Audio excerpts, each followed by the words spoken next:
Grand Frais vient d'être racheté pour une somme colossale. Qui sont les trois familles derrière l'enseigne? Jackpot pour les familles derrière Grand Frais. Entre le fondateur Denis Dumont, les frères Bahadourian et les boucheries d'Espinasse, chacun voit sa fortune s'envoler avec le rachat de l'enseigne par le fonds américain Apollo. Plus de 4 milliards d'euros en jeu, 350 magasins et une croissance qui ne s'arrête jamais. Le trio à l'origine de la success story française du frais transforme son rêve en véritable fortune. La célèbre enseigne française Grand Frais, adorée des amateurs de produits frais, change de main. En effet, Ardian, le fonds d'investissement français, cède sa participation majoritaire dans Prozol, le principal grossiste de l'enseigne, au fonds américain Apollo, pour plus de 4 milliards d'euros. Une opération qui pourrait transformer le paysage du commerce des produits frais en France. Et ce n'est pas qu'un simple changement d'actionnaire. Comme le précisent nos confrères de Libération, Grand Frais prévoit l'ouverture d'environ 25 nouveaux magasins en centre-ville dès 2026, avec à la clé entre 3 000 et 3 500 embauches supplémentaires.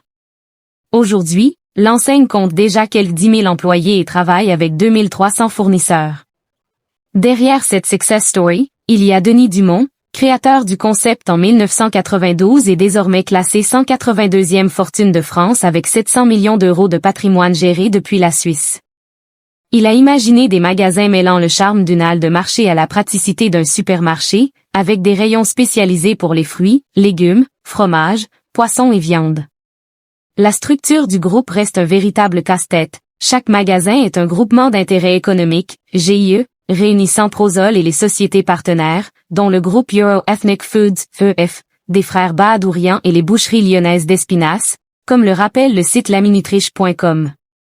Les frères Bahadourian, d'origine arménienne et installés en Suisse, avaient déjà cédé 60% de leur société EF à PI Partners pour plus d'1 milliard d'euros en 2020, tout en conservant une part importante de l'activité et des murs des magasins. Leur holding luxembourgeoise contrôle l'épicerie dans quelques 230 magasins. Quant aux d'Espinasse, ils sont présents dans environ 60% des magasins Grand Frais via leur boucherie, générant un chiffre d'affaires d'environ 650 millions d'euros. Depuis sa création, Grand Frais a connu une croissance quasi ininterrompue. 350 magasins, 2,7 milliards d'euros de chiffre d'affaires, et une présence en ligne avec mondashmarché.fr. La chaîne a également racheté récemment une trentaine de magasins Jiffy, signe de son ambition de se diversifier.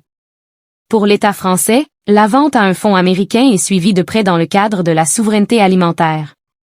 Selon Le Figaro, le ministre de l'Économie, Roland Lescure, a assuré que toutes les garanties nécessaires seraient demandées à Apollo.